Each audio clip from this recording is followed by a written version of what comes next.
ये कहानी एक जादूगर लड़के और एक ऐसी लड़की की है जो मरे हुए इंसानों को देख सकती थी। तो कहानी के शुरू में हमें एक जादूगर लड़का दिखाया जाता है जिसका नाम माजो था। वो अपने दोस्त के साथ मैजिक शो कर रहा था। वो ऐसे ही सड़कों पर अपना शो किया करता था, पर उसका जादू बहुत पुराना हो चुका था, इसीलिए वहाँ पर खड़े लोग उसके जादू में कोई दिलचस्पी नहीं ले रहे थे। तभी माजो वहाँ पर तमाम लोगों में खड़ी एक लड़की को देखता है जो उसे बहुत ही अजीब लग रही थी। माजो उस लड़की का पीछा करता है, पर जैसे ही उस लड़की को ये एहसास होता है कि जैसे कोई उसका पीछा कर रहा है, तो वो एक पुरानी सी अलमारी की आगे रुक जाती है। यहाँ पर माजो को एक आइडिया आता है। वो सोचता है कि वो एक अलमारी से चुड़ैल को निकालेगा और फिर अपने जादू से लोगों के सामने उसे भगा देगा। और क्या पता ये जादू लोग पसंद करे। अब ये उस अजीब लड़की के पास जाता है जिसका नाम कैंग था। उसको अपने शो में काम करने की ऑफर करता है। कैंग को भी काम की जरूरत थी, इसीलिए वो उसको मना नहीं करती। फिर इसके बाद माजो को दिखाया जाता है जो एक हॉल में अपना शो कर रहा था। इस बार उसका शो देखने बहुत से लोग आए थे। वो वहाँ एक अलमारी पर अपना मंत्र पढ़ता है। जब वो अलमारी उसके मंत्र से खुलती है तो वो उस पर काला कपड़ा फेंक देता है। वो काला कपड़ा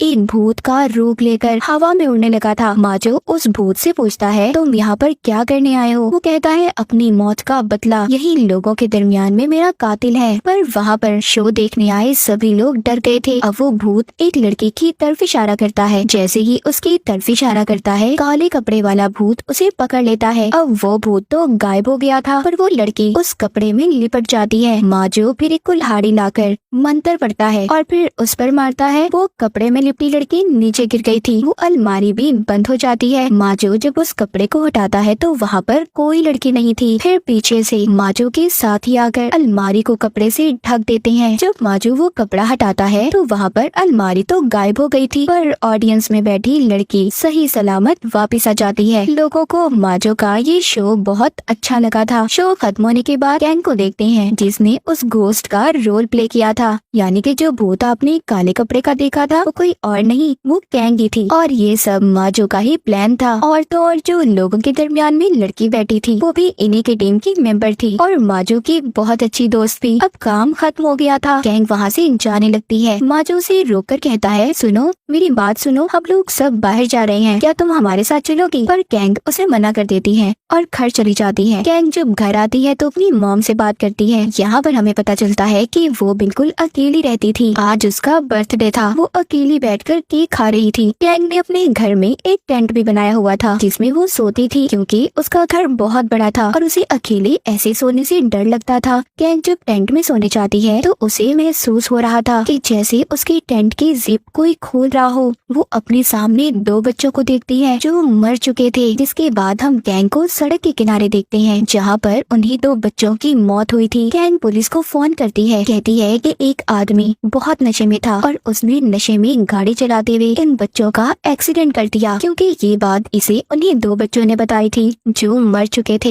यहाँ पर हम ये जान पाते हैं कि कैंग मरे हुए इंसानों को देख सकती थी। अगले दिन कैंग जब शो की सेट पर थी तो अकेली बैठकर खाना खा रही थी। माजो का दोस्त उसे बड़े ही गौर से देख रहा था, जो बात कैंग को अच्छी नहीं लगती और वहाँ से जाने लगती है। तभी वहाँ पर माजो आकर उसको रोक लेता है, कहता है कि कहाँ जा रही हो? वो कहती है अपने घर। वो कहता है नहीं नहीं, आज तुम नहीं जा सकती। तुम हर रोज ही कोई ना कोई बहाना बनाकर चली जाती हो। आज तुम्हें हम लोगों के साथ रुकना होगा। चलो, हमारी सारी टीम खाना खाने जा रही है, तुम भी चलो। माजो के बहुत मनाने पर आखिरकार कैंग को मानना पड़ता है और वो उनके साथ चली जाती है। अब जब ये सब खाना खा रहे थे, जहाँ पर माजो का दोस्त सबको बता रहा था, क्या तुम लोग जानते हो कल रात मेरी दादी मेरे सपने में आई थी जो मुझे बहुत डांट रही थी, और ये भी कहा उन्होंने कि जब मैं जिंदा थी तो तुम मुझे मिलने क्यों नहीं आए। ये बात जब कैंग सुनती है तो बहुत हंसती है। उसने बहुत ज्यादा शराब पी ली थी और जोर जोर से हंस रही थी। वहाँ पर ऊट पटांग हरकतें भी कर रही थी। माजो के पास बैठकर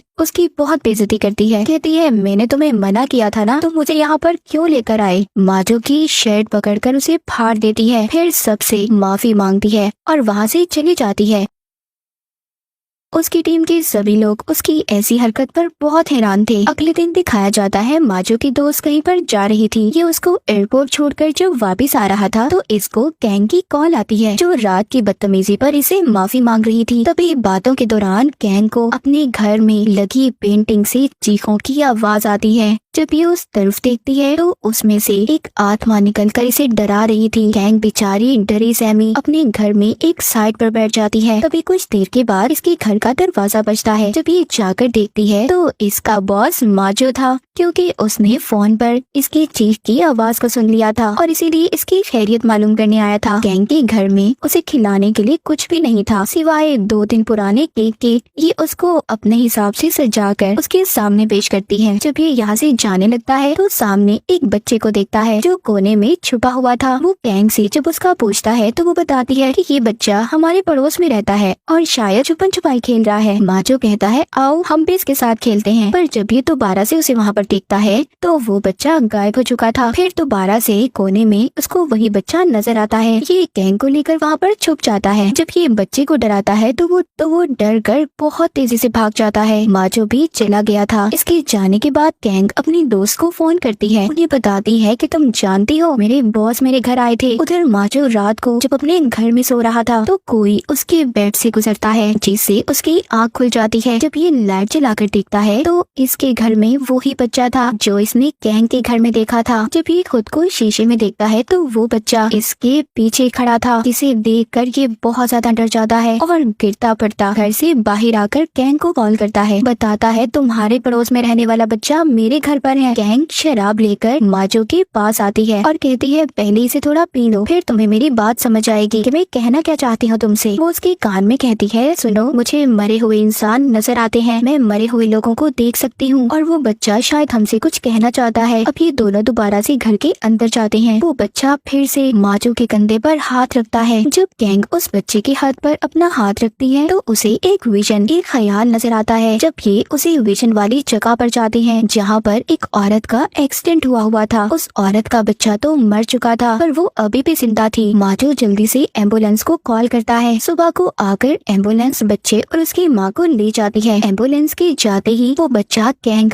और माजो का शुक्रिया करता है कि उन्होंने उसकी माँ की जान बचाई और गायब हो जाता है। जिसके बाद कैंग माजो को नदी के किनारे पर लेकर जाती है और उसे बताती है कि तुम जानते हो कुछ सालों पहले मैं भी मर चुकी थी। मेरा सांस बंद हो गया था कुछ देर के लिए। जब स्कूल बस में जा रही थी तो मेरा एक्सीडेंट हो गया। मैं कुछ वक्त के लिए मर चुकी थी। मुझे तो किसी तरह बचा लिया गया, पर मेरी बेस्ट फ्रेंड मर गई। उसके बाद मुझे अपनी दोस्त और बाकी मरे हुए लोगों के भूत दिखाई देने लगे, जिसके बाद सब लोग मुझसे दूर रहने लगे, यहाँ तक कि मेरी मॉम और बहन ने भी मुझे अकेला छोड़ दिया। ये सब बताने के बाद कैंग नदी के पास जाती है और चिल्लाकर कहती है मेरी दोस्त तुम मुझे आखिर कब तक अकेला रख पाओगी? मेरे ऑनलाइन बहुत सारे दोस्त हैं, उन्हें कैसे दूर करोगी मुझसे? दरअसल कैंग की दोस्त का भूत उन लोगों को भी नजर आता था जो इसके साथ रहते थे और इसी डर की वजह से कैंग के साथ कोई भी नहीं रहना चाहता था। यहाँ पर माजो भी कहता है सस्ती चुड़ैल तुम मेरे होते कैंग का कुछ नहीं बिगाड़ सकती। फिर ये दोनों यहाँ से चले जाते हैं। अगले दिन कैंग और माजो एक बार में जाते हैं जहाँ पर कैंग फिर से बहुत ज्यादा शराब पी लेती है। माजो उसको घर छोड़ने का कहता है लेकिन वो अपने घर जाने से मना कर देती है, इसलिए माजो उसे अपने घर ले गया था। जब ये रात को सो रहे थे तो माजो के चेहरे पर पानी गिर रहा था, जिससे उसकी आँख खुल जाती है। जब ये ऊपर की तरफ देखता है तो छत से कैंग की दोस्त की आत्मा थी जो इसे डरा रही थी। कैंग माजो की आंखों पर हाथ रख लेती है, कहती है इस तरफ ध्यान मत दो, उसे मत देखो,